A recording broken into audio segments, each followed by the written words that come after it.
Yo, man, I just want to kick it off right. I want to kick this off right. The Lakers are not getting Kyrie Irving. So let's just get that out the way. Like the Lakers are not getting y'all do this every summer. Last summer it was DeMar DeRozan. The year before that it was It was close. Kawhi. It was The close. year before It was that was close. Klay Thompson. Like, yo, y'all are not getting Kyrie Irving. Irving, man. Like, You know let what? it go.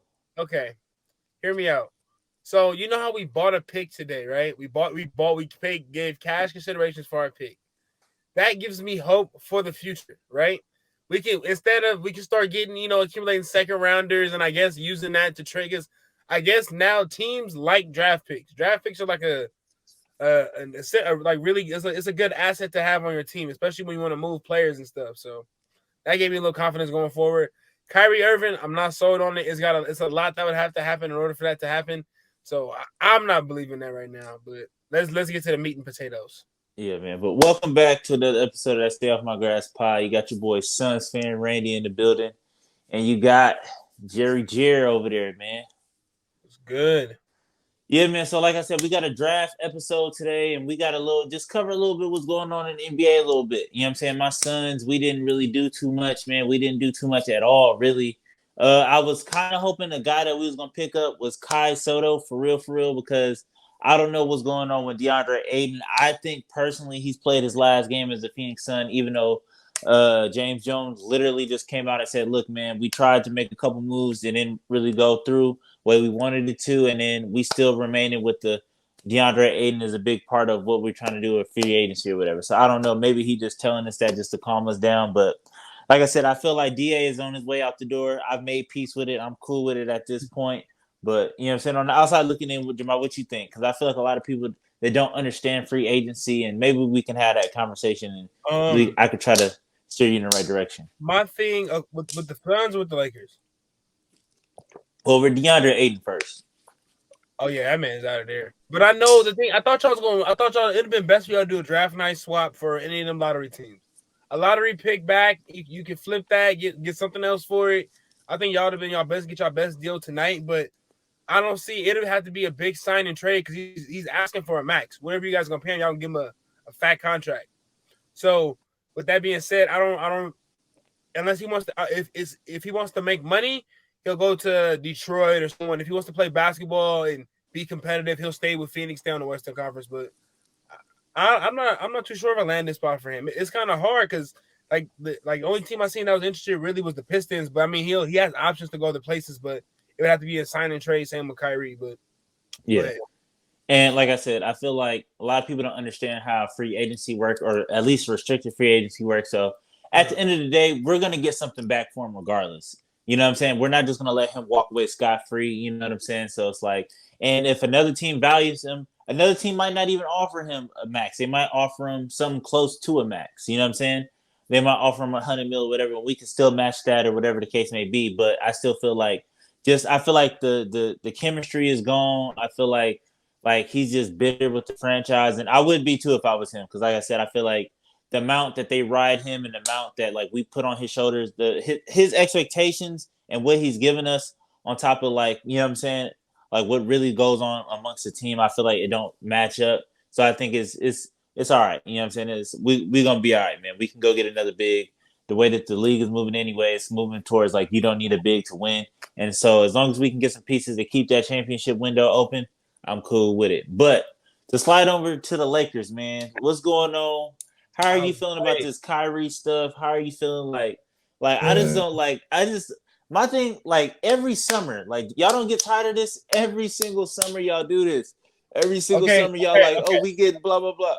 You Go say ahead. this right now, but what usually happens in the long Y'all run? don't get them. That's what usually happens. We Y'all don't don't get get them. them. We Y'all don't don't get get them. them, and then y'all backtrack and say, you know what? I never really wanted them from the beginning. Like y'all said, Kawhi. I never really wanted Kawhi when Magic was at his I was house at 901. nah. Don't say y'all. Don't say y'all. I was never sold on Kawhi. That was everybody else talking about we need to win now. I was like, no. I was like, no, I don't like Kawhi. Kawhi's a cyborg. I don't want. He can't play for the Lakers and be a cyborg. Nah, Go that's ahead. Go ahead. Check the tape. I wasn't sold on Kawhi. I was rather AD. As a matter of fact, I keep telling you about this. I was bent on just letting the young guns play and signing AD the next season Cause what? Cause he would have signed with us anyway. Cause he wanted to come. All right. What about DeMar DeRozan? Oh. It was either him or Westbrook. That was the talk. That was the talk last summer. It was either him or him. We almost had DeRozan. We almost had him. And like I said, give me conversion on Westbrook. But go ahead. And then what? The summer before that was Klay Thompson because Michael Thompson played for. Like it's just so. Klay was locked in for the one.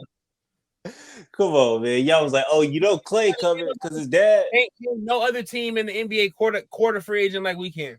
Can't nobody else do it. No, y'all just make up a bunch of dumb stuff that don't stick. It's just like y'all just like to sell like. When Kyrie's literally saying the Lakers are one of the possible teams he would consider going to, how are we making when that did up? He say that? When did he say that? That's what the reports have been coming out and saying. When is Kyrie Irving came out of his mouth and said, "Yo"? Kyrie requested a trade. Shams and Woj have been replaced. Go check the facts. Go check them. Okay, he requested a trade, not to the Lakers. He said, "Oh, I don't want to be here." No, that's one of the teams he considered. The Lakers, the Knicks, the Sixers. I don't know why I said the Sixers, but those are other teams he considered playing for. But go ahead. I don't think Phoenix was in that bunch. Oh no. But this is why I feel like Kyrie is a good thing for just us too, because it's like, all right, because there's been a lot. Even though I don't really give stuff a lot of weight, like y'all give stuff weight, I don't give a lot of weight. They've been saying that if Kyrie leave, then KD gonna leave, and then KD has been hinting that he could potentially be coming to Phoenix. I don't know. It's been a lot of ties between Devin Booker and what I'm saying. I'm not one of those guys that be like, oh, he showed his arm in the picture or whatever. Like, where have you heard this? Where have you heard this? It's been all over. Where? I mean, like I said, it's not based on nothing really. The report has been it's a star that's interested in coming to Phoenix. It could be Damian Lillard, for Lord knows for who. It could be anybody. It could have been Zach LaVine. It could have been anybody. I mean, it's been a lot of Suns insiders, and that's where I'm basically getting my information from. Just saying, like, the Suns are trying to make a big splash with a superstar. So it's only a handful of superstars in the league. You know what I'm saying? So it's just like, okay, well, maybe I feel like if Kyrie is gone, you know what I'm saying, and I feel like KD is probably not going to want to be in Brooklyn by itself. And I'm pretty sure he's tired of people talking trash about him in his comments about, you know what I'm saying, especially after this summer. After where can Steph Curry go play basketball and not be scrutinized? It's not about being scrutinized. It's about shutting people up and winning. You know what I'm saying? But like I said, I don't give it too much weight either way it goes. It's just like, oh, if we get KD, cool. If not, like I'm not really, I'm not tripping off of it. You know what I'm saying? But let's go to y'all draft pick. Let's go to y'all draft. Y'all signed Sharif. You know what I'm saying? I want to know how you feel about that. Y'all got Max Christie. Is that his name? Max Christie. And yeah, I think y'all got Scottie Pippen Jr. So Max Christie first. What did you see? What did you like? Or I looked up the young man from Michigan State. He's about 6'8", very long wingspan. A defensive player. He's a 5-star recruit. He was a two-way recruit when he was coming in. So that's always good to know. I mean, but the thing is, I like the player. I've never really heard about. I don't really follow Big Ten basketball like that. But I say that the Lakers' talent department and scouting has been good at finding late round gems and late round players that are nice. So I trust it. I mean, I'm not expecting him to come in and save the day. I'm not expecting a 1979 NBA season to happen. But I feel like he can be he's another youth injection. But the Lakers gonna need to get some vets on the team for sure.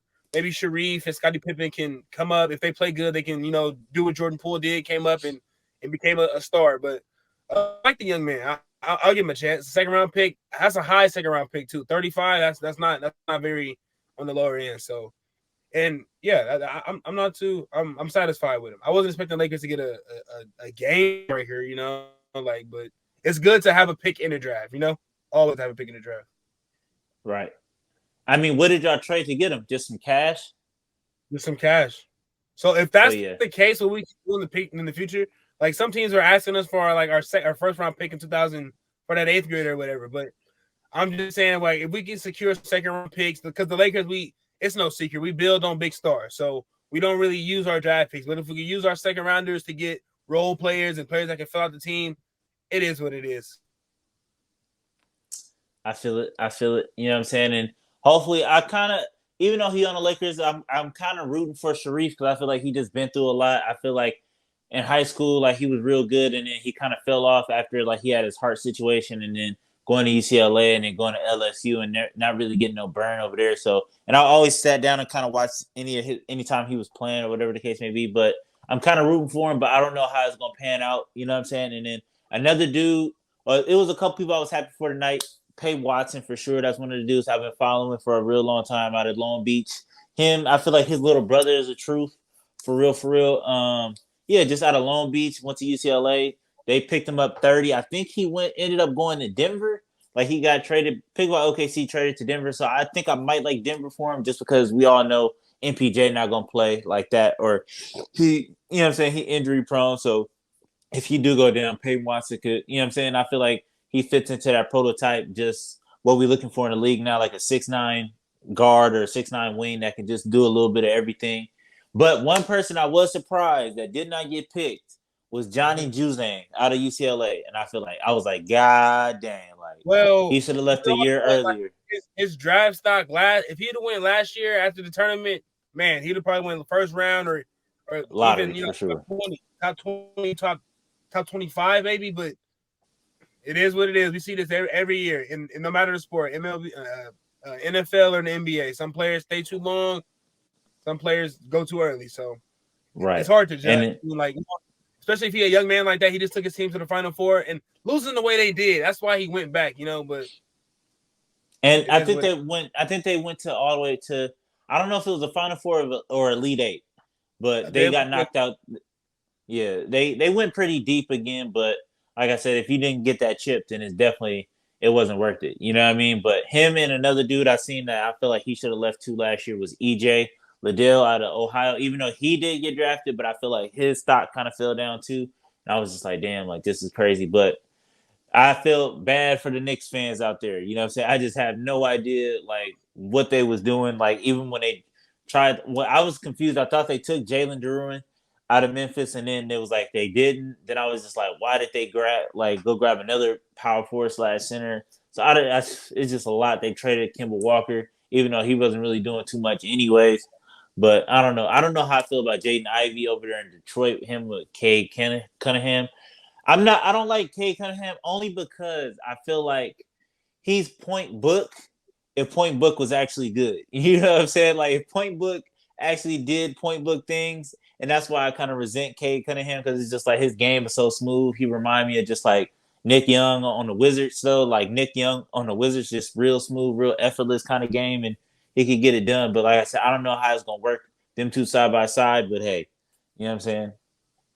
I did want to mention the Kings. Like, man, they were just outside of either Chet, Paulo, or Jabbar. It's so sad to watch Kings fans. Like, you have to pick. Like, if this was their year to get a solid player in top 3, like, man, they got either one of those guys, and they got Keegan Murray. Well, but they say he can play now. So if that's really what the Kings want to do going forward, it is what it is. But man, yeah, and they got Jaden Hardy, so I like him too. But that's just the Kings, like, man, pick right outside the 3 players that could have went number 1. All 3 of those guys that went 1, 2, 3 could have went. It could have went anyway. And the Kings just missed that opportunity. They could have got Chet. They could have got Jabari or Paulo. That's tough. That's tough. Man. But man, that's gonna wrap it up for here today, man. We're gonna catch y'all on the next episode, man. So until next time, man. Peace.